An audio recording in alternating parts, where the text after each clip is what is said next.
Welcome to Everyday Enlightenment. I'm your host, Patty Teal. I'm coming to you today from gorgeous Sedona Mago Retreat, 190 acres surrounded by red rocks near Sedona, Arizona. My guest today is Rip Esselstyn, founder of Engine 2, which is based on his best-selling book, The Engine 2 Diet, which shows the irrefutable connection between a plant-based diet and good health. Rip was born in upstate New York, raised in Cleveland, and educated at the University of Texas at Austin, where he was a 3-time All-American swimmer. That's very impressive. After graduation, Rip spent a decade as one of the premier triathletes in the world. He then joined the Austin Fire Department, where he introduced his passion for a whole food, plant-based diet to Austin's Engine 2 firehouse in order to rescue a firefighting brother's health. To document his success, he wrote the national best-selling book, The Engine 2 Diet. He eventually left his job as a firefighter in 2009, teaming up with Whole Foods as one of their healthy eating partners to raise awareness for Whole Foods employees, customers, and communities about the benefits of eating a plant-strong diet. As the founder of Engine 2, Rip develops and implements a range of programs and events geared toward education, inspiring and nurturing plant-strong living for individuals, families, and organizations across the globe. And he has a brand new book, which he'll probably tell us about too. Welcome, Rip. Thank you very much, Patty. I am really honored to have you, and I'm really looking forward to learning more about a plant-based diet. How did you ever come up with this in the first place? I wouldn't say that I came up with it. I would say that many other people, right, have been eating a plant-based diet for a long, long time. And, the gentleman who really inspired me to kind of go down this path was my father and his groundbreaking, really revolutionary work at the Cleveland Clinic, which is one of the most amazing heart hospitals in the world. And in 1984, he started this research to show that we as human beings, we never need die of heart disease. It's really a food-created disease of our own making, and that just by eating a whole food plant-based diet that's really where you're focused in on fruits, vegetables, whole intact grains, beans, limited amounts of nuts and seeds, no added oils. You're getting all your fat and all your oil from the whole food. So from the olive, from the oats, from the from the avocado, whatever it is, right? I mean, there's fat in every food. You're getting everything you need in spades. That you can actually metabolize away these plaque formations that in some of us have been building up since the ages of 3 and 4. Wow, that early? That's just terrible. Oh yeah. They've done extensive studies on unfortunate children that have died in accidents and other things. And they have the fatty lesions, the beginnings of atherosclerosis, as early as age 3 and 4. So this is not a disease that just sneaks up on you when you're, 38, 39, 40, 41. Each and every one of us works very, very hard our whole lives for breakfast, lunch, and dinner to acquire this disease. But so my father really inspired me to really take a hard look at this lifestyle starting in 1987. After I graduated from the University of Texas at Austin. Wow, that is really fascinating. I mean, personally, this really hits home for me because my father had a heart attack when I was only 8 years old. He was never really the same. Both my brothers have had quadruple bypass surgery. So what you're saying, though, is even if there's a genetic predisposition, you can still reverse the problems that have been forming since you were a child. Absolutely. My father has proof of concept for this going back to like 1987. He's documented it dozens and dozens of times. He's been written up in 7 different of the peer-reviewed scientific literature. You also have Nathaniel Pritikin that was able to show it. You have Dean Ornish on the West Coast that has been able to show it. So it's out there. It's out there. Unfortunately, most cardiologists aren't aware of it, or if they are aware of it, it's a serious conflict of interest for them, especially monetarily, right? When I can put a stent in there and get $50,000 or we can do a bypass procedure and make about $120,000. Or he can charge you for an office visit and tell you to go home and eat brown rice, black beans, oatmeal, and mangoes and watermelons. And that's unfortunately most doctors, not just cardiologists, but most doctors, they're not eating this way themselves. They don't know the nutrition. They didn't get any in medical school. And so unfortunately, they are just as nutritionally illiterate as most Americans walking around today. And if you look at the standard American diet, it's close to 60% is coming from processed and refined foods that are a hollow shell of their former selves. They have no fiber, limited amounts of vitamins, minerals, none of these protective substances called antioxidants and phytonutrients. That's 60%. Another 30% is coming from animal-based products, meat and dairy products that, again, are really a inferior food on so many levels, have so many of the building blocks that promote disease, whether it's dietary cholesterol, saturated fat, weak, problematic animal protein. The list goes on and on and on. All kinds of, carnitine, growth hormones, antibiotics. It just goes on.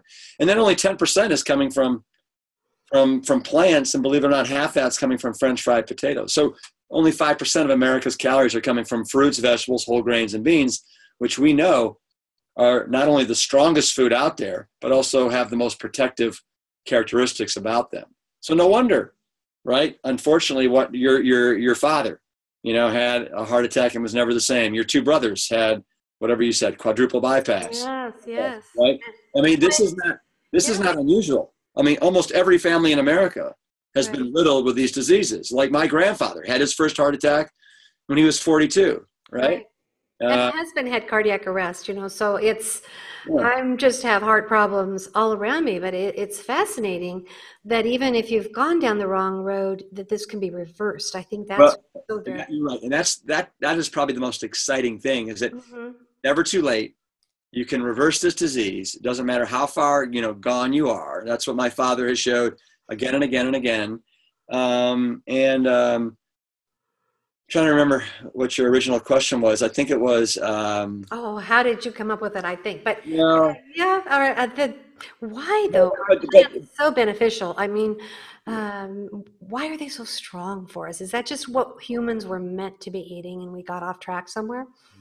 Well, the thing is that the deep dive in nutrition, where all the glory lives, is in plants. This is where everything originates from. This is like the primordial mother source of all that's good, whether it's proteins, carbohydrates, essential fatty acids, fiber, phytonutrients, antioxidants.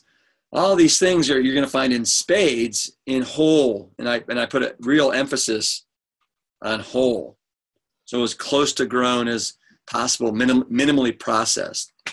So, for example, there's all these new vegan plant-based foods that are out there. These, Beyond Meat burgers and diet cheeses and Earth Balance spreads that are all basically just crap, which means calorie rich and processed, right? And for calorie rich and processed.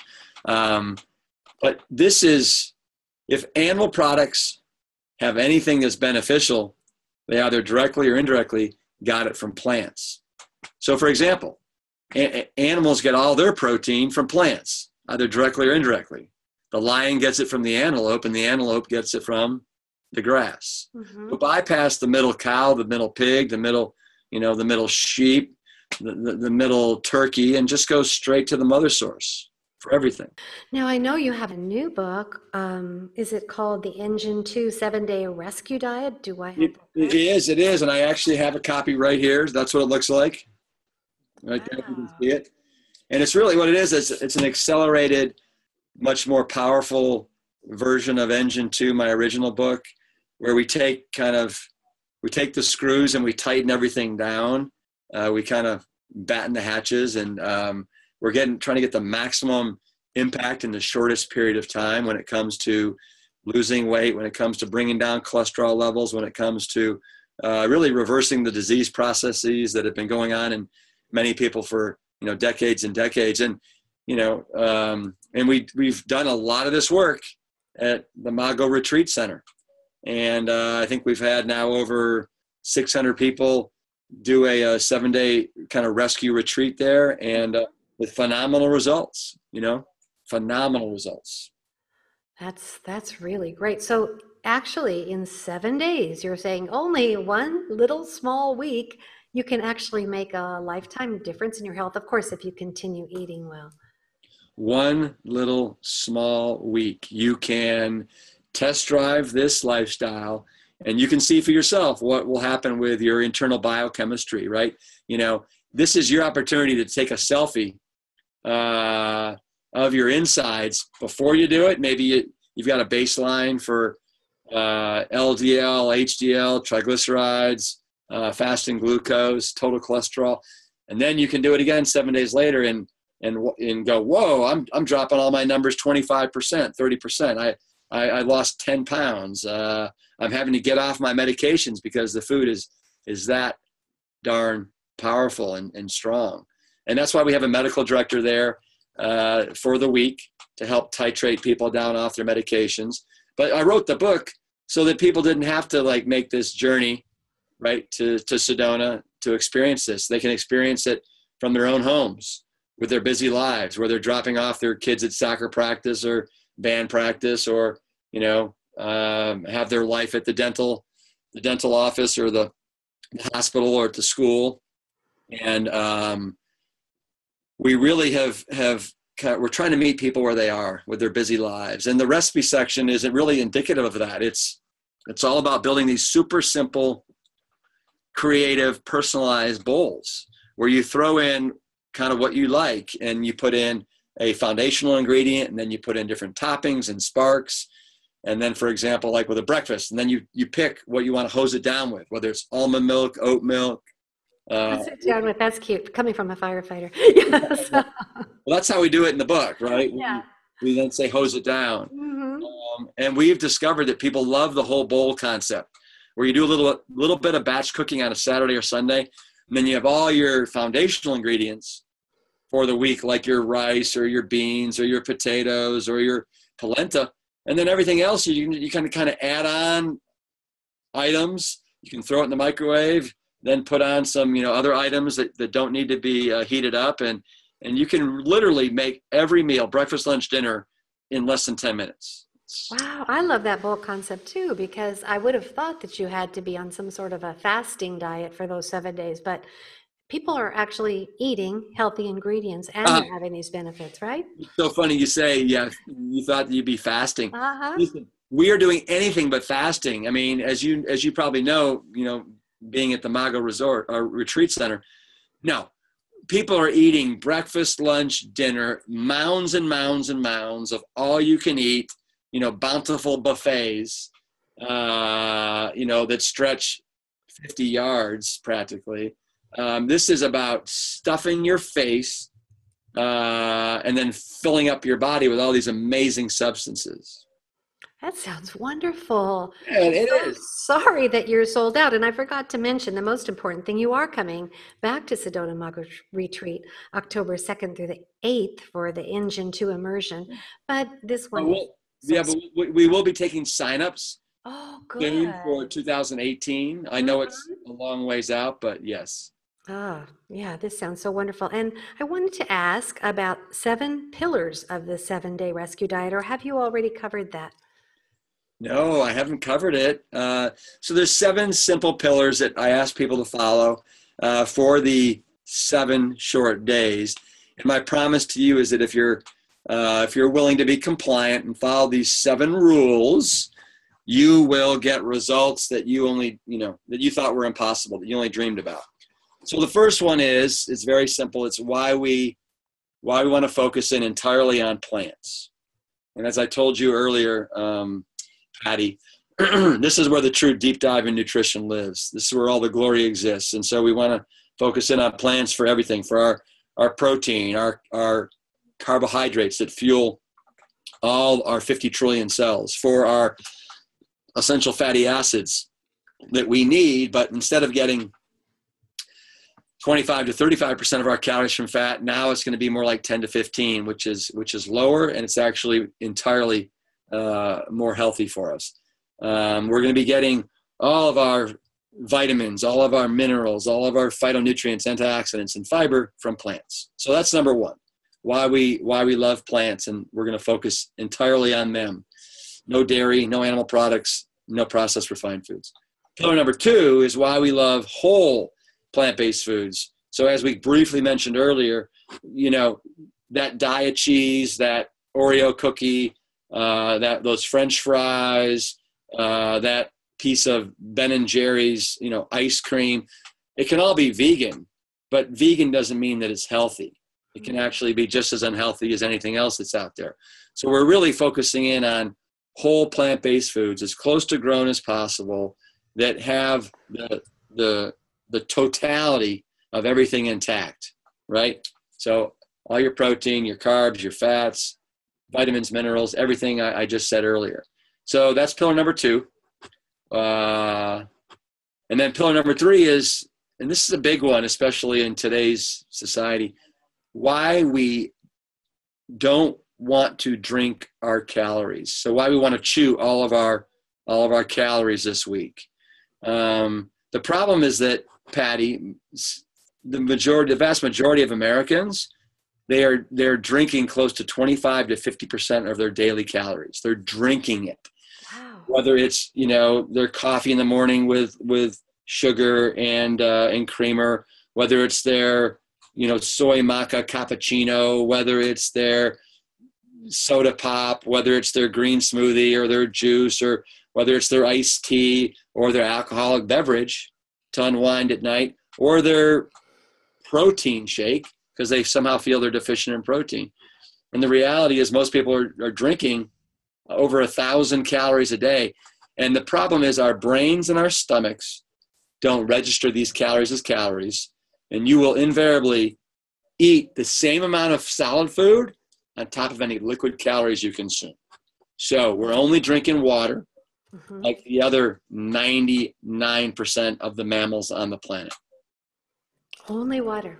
Wow. Can you add some lemon or some other things like that? Sure. Absolutely. Yeah. Absolutely. If you want to do coffee, we just want you to make sure it's black. And then the same thing with tea. If you want to do tea, just make sure you're not adding any sugar to it.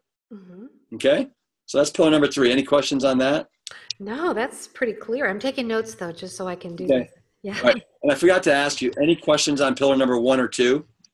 No, I think you explained that very, very well. But okay. So just to review in 15 seconds, pillar number 1, why we love plants. Pillar number 2, why we love whole plants. Pillar number 3 is why we want to make sure we're always chewing our calories this week.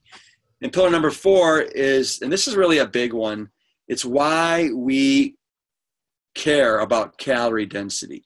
So we're eating whole plant-based foods, but within that space, we need to make sure we're eating the foods that are more calorie light and nutrient dense, as opposed to the ones that have a lot of overt fats in them and are a little bit more processed.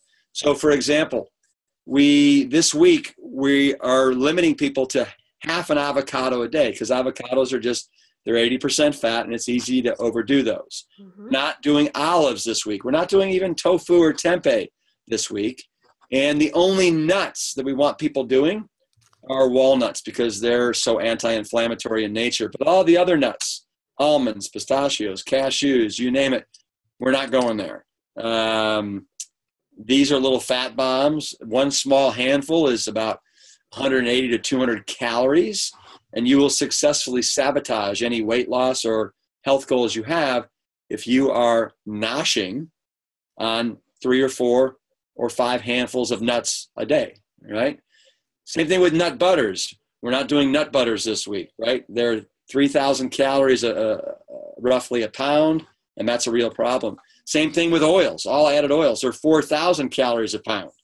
So we're not doing any oil, coconut, safflower, sunflower, olive, none of these. We want to go straight to the source. So, right, if you want some fat from corn, get it from corn. If you want some fat from, soybeans, get it from edamame. If you want some fat from this week in particular, we're not doing olives, but, get it from, instead of avocado oil, have a little bit of avocado. Instead of walnut oil, we're going to get it from walnuts. Now, that being said, so what's so wonderful about calorie density is that vegetables on average are 100 calories a pound. 100. Do you remember what oil is? 4,000. Oh, wow. Look at the difference. It's a 40-fold difference between really vegetables and any oil. 40-fold difference. Wow. Green leafy vegetables on average are about 60 calories a pound. Potatoes are about 350 calories a pound. Your average fruit is about 250 calories a pound. Your average bean, your legumes, your split peas, your lentils, your black beans, those are about 550 calories a pound. And then you have your whole intact grains like brown rice and barley and rye and stuff like that, quinoa, that are about 600 calories a pound. Pasta is about 600 calories a pound. So we don't have any problems with these foods because they're all roughly 600 calories a pound or less. If we're hardwired as human beings to consume between 3 to 5 pounds of food a day, and you're focusing in on all these foods that I'm going to say are above the red line, fruits, vegetables, whole grains, and beans, and pasta, you almost cannot gain weight. However, if you're eating foods below the line, you're doing avocados and nuts and seeds and a lot of bread, right? We don't mind bread, but we want you to limit it to one open-faced sandwiches, so one piece at lunch or something like that. Bread's about 1,500 calories a pound, but bread and nuts and seeds and processed oils, that's a real problem, right? It's way easy. It's easy to overdo it. And if you look at the standard American diet, and we talked about that in the very beginning of the show, 60% of America's calories are coming from processed and refined foods that on average are 1,800 to 2,800 calories a pound. And then you look at like your average meat and dairy products are 1,200 to 2,000 calories a pound. And you look at like Oreo cookies that are right around 2,000 calories a pound. No wonder 75% of Americans are overweight or obese. No wonder. Right. We're hardwired to eat this many pounds of food a day, right? 3 to 5 pounds of food a day. And if you're focusing in on these foods, you cannot do anything but gain weight. And then when it's time for you to lose weight, the only way for you to do it is to either cut portions, manage calories, count points, which is no fun at all. Not fun at all, no. You want to eat a reckless amount of wonderful and delectable plant-strong foods. A reckless amount, I love that. Yeah. Then you want to know the calorie density of the foods you're eating. And after you do it for a couple of days, you realize that, you know what? I don't have to ever count a calorie again. I don't have to ever, worry about portion control, right? I mean, just to put it in perspective for you, most Americans consume between 2,000, or you're supposed to roughly 2,000 to 2,500 calories a day. Okay. If you were to focus in just on, let's say, watermelons, you could eat 21 pounds of watermelon, and that would give you 2,500 calories. You could eat 10 pounds of potatoes, and that would give you 2,500 calories. You could do almost 10 pounds of corn off the cob, and that gives you 2,500 calories. You could do 40 pounds of cabbage, and it gives you 2,500 calories. Or you could do 1.5 pounds of French fries, right? Gives you 2,500 calories. Or you could do 1 pound of nuts, gives you 2,500 calories. Or you could do 1.5 pounds of ham sandwiches. So it's a complete game changer when it comes to how you look at the amount of food you can eat. Are you eating, if you're focusing on calorie light food that is nutrient dense, has bulk and capacity, and has all of its fiber intact, it's a game changer. And also all these foods that are above the red line in my book, they have 3 things. They have fiber, they have water, and they have a lot of bulk en masse. So this is very life-changing. After people are immersed in this diet for a week, they probably never eat the same again. I mean, and are satisfied and can eat a lot. That's amazing. Amazing. It's amazing. It's transformational on so many levels. Yeah. Yeah.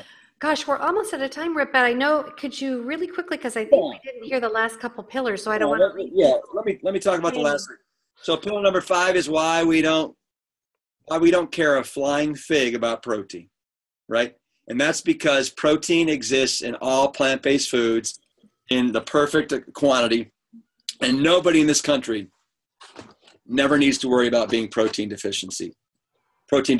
It is a myth. It's a boogeyman. It's a red herring, and there's really no basis in it. As long as you're consuming enough calories, you're getting all the protein you need. You know, as human beings, we only need between 5 to 10% of our calories coming from protein. Much more than that, we either pee it away or we store it as fat. So it does us no benefit to get more than roughly 10% of our calories from protein. And your average plant-based food, like vegetables, are on average 25% protein, whole intact grains, 14%, green leafy vegetables, 35 to 50% protein. Your average fruit, 6.5% protein. The short and long of it is you can't blow it. Can't blow it, right? How many protein deficient silverback gorillas have you seen, or giraffes, or hippos, or elephants, right? Good they get point. all the protein they need in complete proteins from plants. So don't let anybody tell you otherwise, even your cardiologist or your pediatrician or whoever, because unfortunately they're not up on the latest when it comes to nutrition and plants. Yeah, it sounds like it. Yeah. So pillar number 6 is why we got to limit salt, sugar, and fat. If you don't know how to read a label, you're like a pig being led to slaughter, because all these packaged, boxed, and canned goods on the grocery store shelves are teeming, and I mean teeming, in salt, sugar, and fat. They put salt on top of sugar on top of fat to get you addicted to their products so you become a repeat buyer. So I have 3 simple label reading guidelines for salt, sugar, and fat that I ask people to follow. Once you learn how to read a label, you'll be able to look at it. Sodium, how many different types of sugar are there in the ingredient list, and then what percentage calories are coming from fat. Are there any animal fats, any hydrogenated oils? You can do that in about 15 seconds, and then you will become a ninja reading label warrior, and you'll never be fooled again. All right. So number 7 is why we want to move. A little bit of exercise goes a long way.